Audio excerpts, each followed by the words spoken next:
বন্ধুরা, তৈরি হয়ে গেল পাতলা করে বেগুন দিয়ে ভোলা মাছের ঝোল।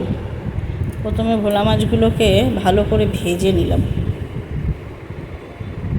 ভোলা মাছগুলো দুজন খাবো তো, তাই 4টে ভোলা মাছই যথেষ্ট। ভোলা মাছগুলোকে ভালো করে ভেজে নিলাম। কড়া করে ভেজে নেওয়ার পর কড়াইতে অল্প তেল দিয়ে একটা শুকনো লঙ্কা দিয়ে আর খানিকটা কালো জিরে ফোড়ন দিয়ে একটু ওয়েট করলাম। তারপরে তাতে নুন হলুদ মাখা বেগুনগুলো দিয়ে হালকা করে ভেজে নেব। বেগুনগুলো লম্বা লম্বা করে কেটেছি, সরু সরু বেগুন নিয়ে এসেছিলাম। বেগুনগুলোকে ভালো করে ভেজে নিলাম। খুব কড়া করে ভাজবো না, হালকার ওপরে ভাজার পর দুটো চেরা কাঁচা লঙ্কা দিয়ে দিলাম। একটু ঝাল খাই তো, পরে কাঁচা লঙ্কাগুলো ডলে খেতে পারবো।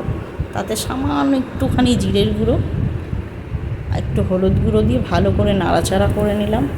নাড়াচাড়া করে নেওয়ার পরে আর বেশি কিছু করতে হবে না, মশলা তো আর দেবো না। তারপরে পাশে করে রাখা গরম জল দিয়ে দিলাম। গরম জলটা পরিমাণ মতো দেবো বন্ধুরা, যে যেরকম খাবে, যতটা ঝোল খাবে সেরকম বুঝে গরম জলটা দিলাম। দিয়ে ফুটতে দেবো। এই বেগুনের ঝোলের এক দোষ, হলুদ দিয়ে বেগুন দিয়ে ফুটতে দিলেই কেমন কালো কালো রান্না হয়।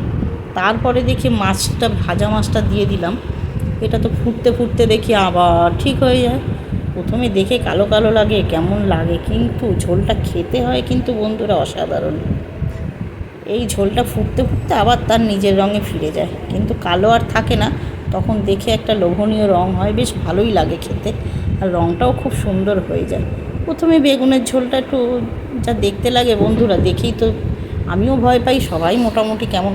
তারপরে কুচনো ধনে পাতা দিয়ে দিলাম, দিয়ে তারপরে যখন ঝোলটা হালকা মাখা মাখা হয়ে আসে, ব্যাস নামিয়ে নিলেই তৈরি হয়ে যায় আমাদের ভোলা মাছের ঝোল বেগুন দিয়ে। মশলা নেই, নেই, কিন্তু খেতে ভীষণ ভালো হয় বন্ধুরা। তোমরা করে দেখো, খুব ভালো লাগবে। তোমরা যদি খুব ভালো লাগে তাহলে আমাকে কমেন্ট বক্সে একবার কমেন্ট করো। তোমরা প্রত্যেকেই করে কিন্তু আমাকে কমেন্ট করো।